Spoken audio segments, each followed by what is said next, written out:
Disclaimer: this animated documentary covers sensitive historical events and personal stories related to the Berlin Wall and its impact on those who lived through it. While every effort has been made to accurately represent the facts, some content has been adapted for narrative and educational purposes. Viewer discretion is advised, as some scenes may be distressing or emotional. How the Fall of the Berlin Wall Changed Everything, by African Vulture. After the downfall of Adolf Hitler and the end of World War II, Germany was still not yet free. The powerful and towering Berlin Wall was built, dividing the nation for nearly 30 years. But when it finally fell, it changed the course of global history, bringing freedom to millions. Before we dive into the fall of the Berlin Wall, it's important to understand what it was, why it was built, and how it became the symbol of oppression, communism, and ultimately, liberation.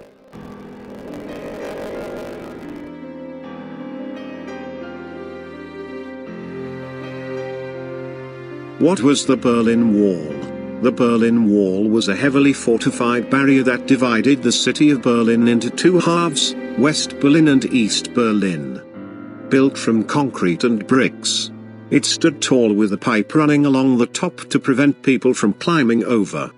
The wall remained in place for 28 years, becoming one of the most infamous symbols of divisions in modern history.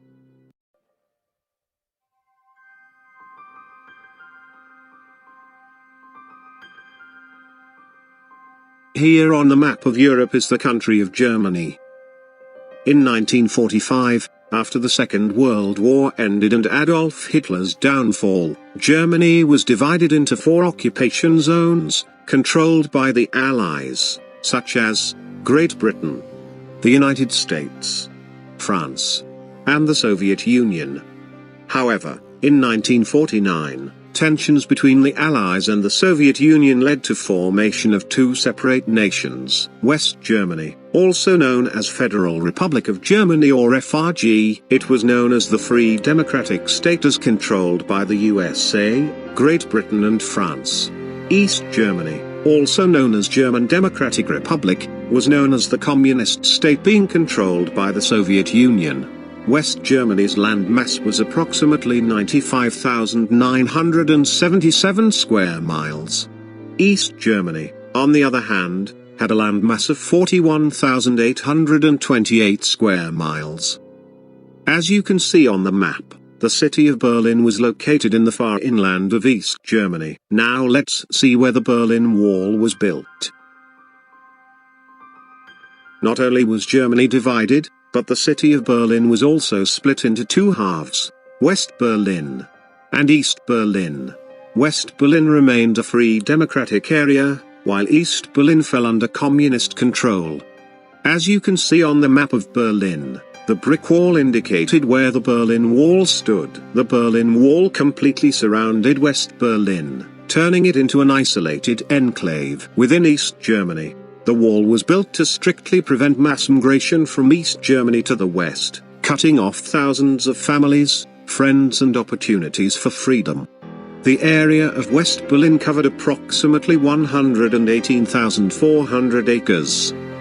East Berlin, on the other hand, covered approximately 64,000 acres. The total length of the Berlin Wall that surrounded West Berlin was approximately 96 miles. The height of the Berlin Wall was approximately 12 feet high. Now that we understand where the Berlin Wall was built, let's take a closer look at the flags of West and East Germany, which represented 2 very different political systems. The West German flag consisted of 3 horizontal stripes, black, red and gold. This design was identical to the modern German flag we see today. Black symbolized determination and resilience. Red represented bravery and struggle for freedom. Lastly, gold stood for prosperity and unity. The East German flag, at first glance, looked nearly identical to West Germany's, with the same black, red and gold stripes. However, in 1959, the East German government added an emblem in the center. A hammer and compass, encircled by a wreath of wheat. The hammer symbolized the working class. The compass represented intellectual workers and progress. And lastly, the wheat stood for the country's farmers. This emblem was meant to reflect the socialist ideals of East Germany under the Soviet influence. This was why East Germany was under control by the Soviet Union. Now we know the flags of the West and East German flags and what they meant. Let's move on to the next chapter about how the Berlin Wall began.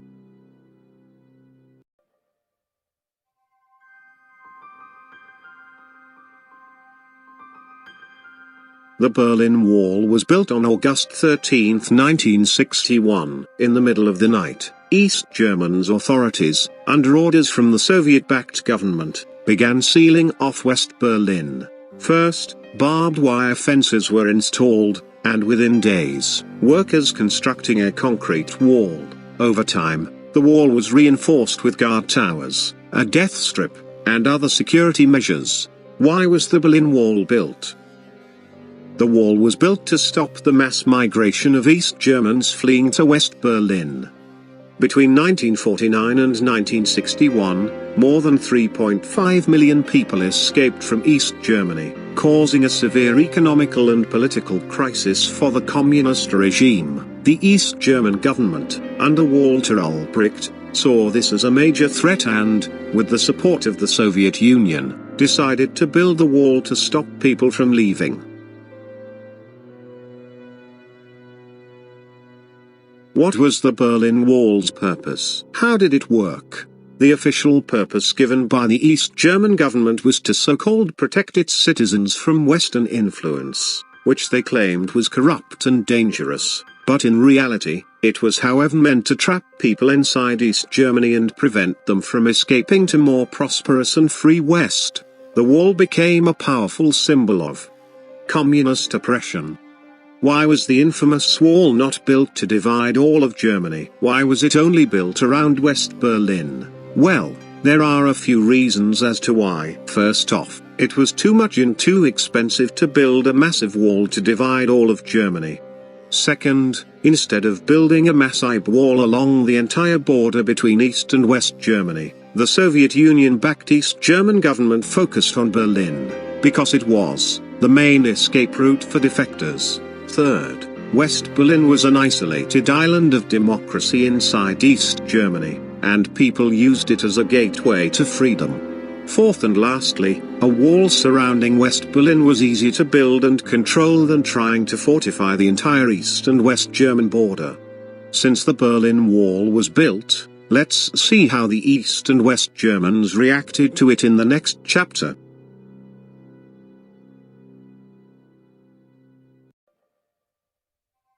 Many in West Berlin were upset, angry, shocked and heartbroken. Families, friends and loved ones were instantly separated overnight with no warning.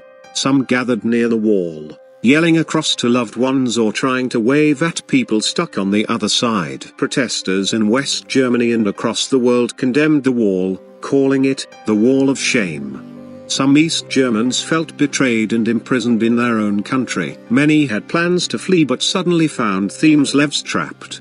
Some people desperately tried to cross the wall in the early days before it was fully fortified. The East German government justified the wall, claiming it was to protect East Germany from Western influence and spies. However, most East Germans saw it as a way to control them and prevent them from escaping.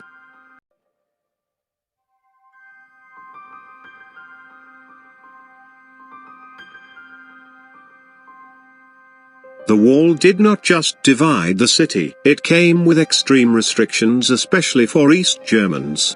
East Berliners and East Germans were not allowed to cross into West Berlin without special permission, which was nearly impossible to get. The Stasi, East Germany's secret police, monitored and spied on citizens to prevent escape attempts. Only a few crossings, like Checkpoint Charlie, allowed limited travel, but mostly for diplomats and military personnel. Many East Germans lost their jobs or access to better education opportunities in the West. Attempting to escape was considered a crime. People could be imprisoned or executed if caught. Floodlights were used to expose people at night.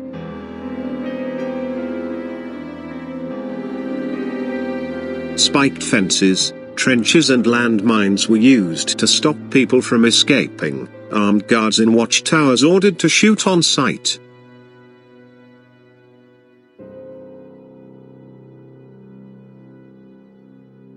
Some dug a secret underground tunnels beneath the wall. In the early days, some people leapt over the barbed wire before the wall was fully built. Some snuck into trunks of cars or fake compartments. A few daring individuals built hot air balloons and even gliders to fly over the wall. Some disguised themselves as Soviet or East German officials to cross the checkpoints. Some brave and lucky individuals made it to freedom. However, many were caught or killed while trying to escape. Over 5,000 people successfully made to the West. At least 200 people died while trying to cross the Berlin Wall. Some guards eventually detected, choosing to flee rather than enforce brutal order.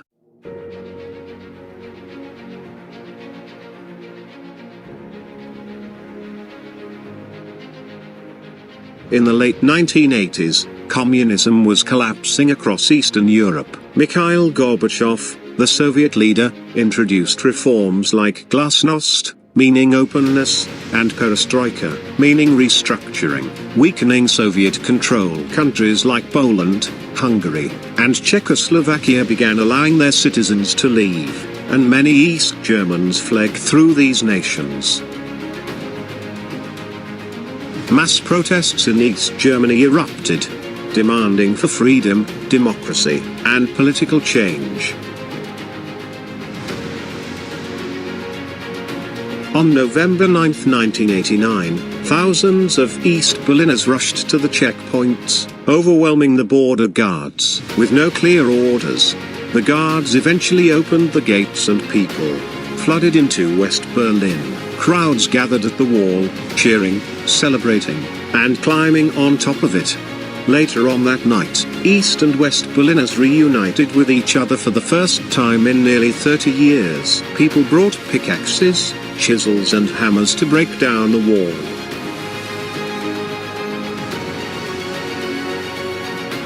Champagne, music, and fireworks filled the night sky. West Berliners welcomed their East German neighbors with flowers and gifts. The fall of the Berlin Wall became a symbol of freedom.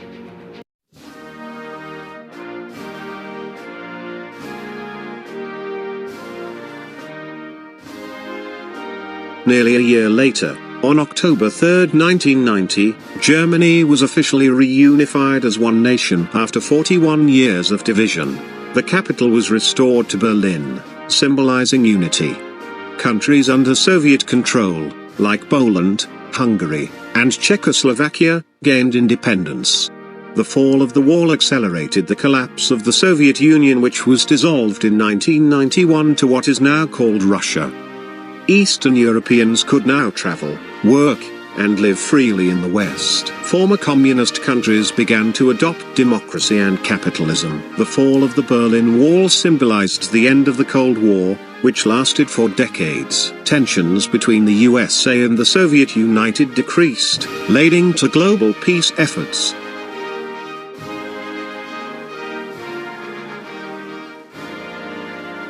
The Berlin Wall was not just a physical barrier, it was symbol of division, oppression, and the Cold War itself. For nearly 3 decades, it separated families, crushed dreams, and took lives. Those attempted to escape faced brutal consequences, yet many still tried, driven by the hope of freedom. But in 1989, the impossible happened.